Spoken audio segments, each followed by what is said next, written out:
Hello, welcome to ThePrint. I am Amana Begum Ansari.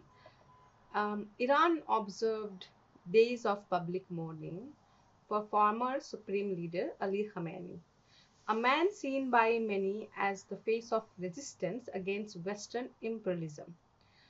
Yet he was also the leader of a regime that carried out brutal crackdowns on dissent, imprisoning and executing thousands.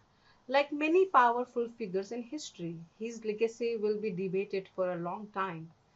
Watching millions gather for his funeral did not surprise me. The man who inherited his revolution weren't simply mourning a leader, they were also telling the world that his ideology would outlive him. History is full of such contradictions. Joseph Stalin, for example, played a decisive role in defeating Nazi Germany, yet his rule was also responsible for the deaths of millions.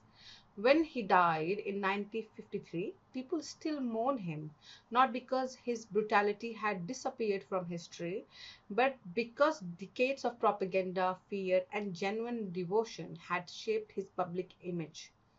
What interests me more is how little we seem to learn from history.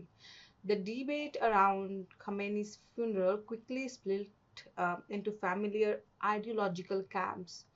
Instead of applying the principles each side claimed to uphold, many interpreted the events through existing political loyalties. In India, even the political right appeared divided. For some, Iran mattered primarily through the prism of India's strategic interests. Others viewed the matter almost entirely through the lens of religious identity.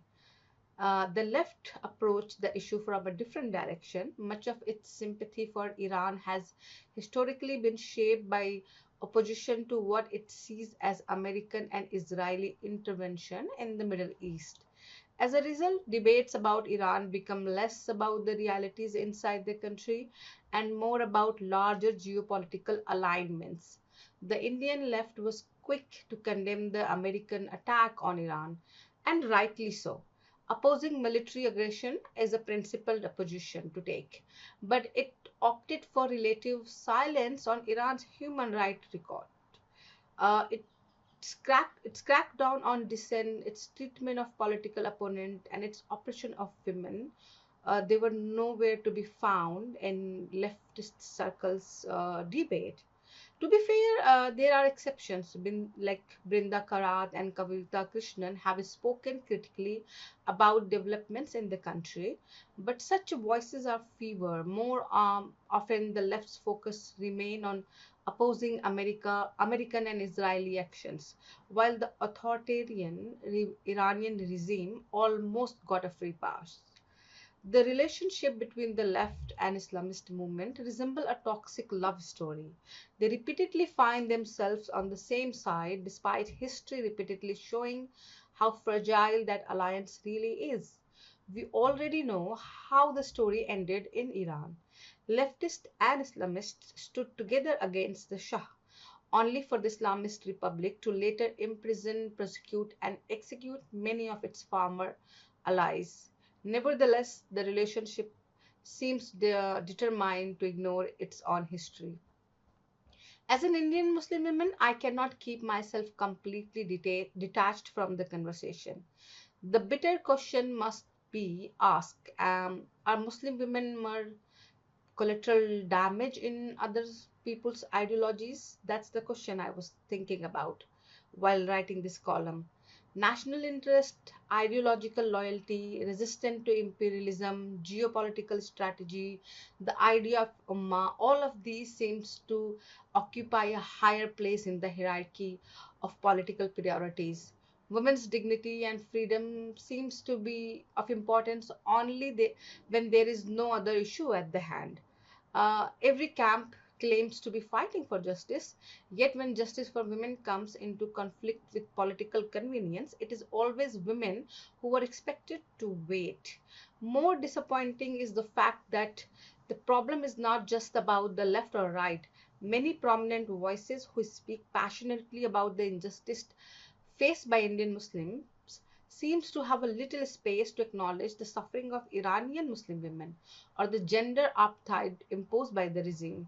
I found myself reading the social media posts and coverage by journalist Arfa Khanam Sherwani with a sense of disbelief.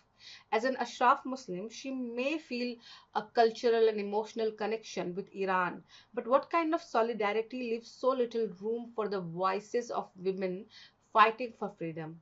What would make someone choose silence in the face of such injustice? This is made worse by the fact that she's a woman. The journalist even reposted tweet calling Khamenei a martyr. This was a man whose leadership built a system of gender apartheid. Compulsory hijab remained the law. Women continued to face discrimination in marriage, custody, and inheritance. Women were barred from becoming supreme leader, president, or independent judges. I simply do not understand how someone who claims to be a voice for the oppressed, particularly a voice for Indian Muslims, can admire a figure whose legacy includes such oppression. No ideology, no nation, no geopolitical cause should demand that a woman's dignity become the price of someone else's political victory.